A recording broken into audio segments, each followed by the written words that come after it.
der synes jeg, ligesom i alle andre aldre, men specielt der skal man da have noget idealisme. Man skal sige, hvad kan jeg gøre for at gavne mit land? Og det kunne jo gavne, hvis vi alle sammen gav en time ekstra. Og så er det ikke noget for det. Tænk, hvor mange mennesker, der går ud og arbejder frivilligt i en sportsklub, eller som besøgsvenner, eller Røde Kors eller andet. De får ikke en krone for det, men det giver et stærkere og bedre samfund. 60.000 mennesker i hjemlandet og så videre, uden at få en krone for det. Kunne vi ikke give et ekstra nap for at få det her samfund til at virke bedre? Og når jeg siger det, så er det fordi, jeg stod i går og talte, og jeg vil ikke snakke noget om økonomi og skatter, og det er det, vi snakker nok om. Jeg stod oppe i Aalborg og var indbudt til at tale til 1000 soldater og pårørende, fordi det var den nationale flagdag i går. Og der var jeg deroppe. Det var unge mænd og kvinder, som havde været udsendt. Det var deres pårørende og andre. Og derfor vil jeg godt slutte med at sige lidt om Afghanistan. Fordi jeg ved godt, at halvdelen her, sådan cirka statistisk, de synes ikke, vi skal være i Afghanistan.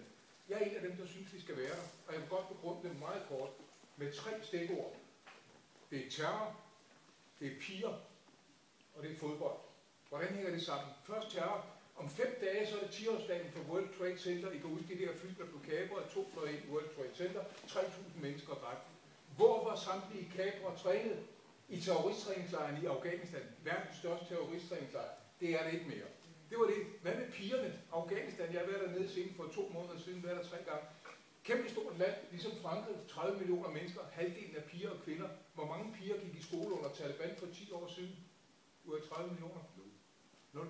Der var ikke en eneste afghansk pige, der gik i skole. Det var forbudt ved lov. I dag er der 2,5 millioner piger, der går i skole hver dag i Afghanistan. Takket være danske soldater, hollandske, norske, amerikanske og engelske. Og så fodbold. Hovedstaden i Afghanistan hedder Kabul, størrelse med København, kæmpe stort fodboldstadion. Hvad var det, der skete for 10 år siden under Taliban? Det var de offentlige henrettelser, mænd der halshugget, kvinder stenet til døde.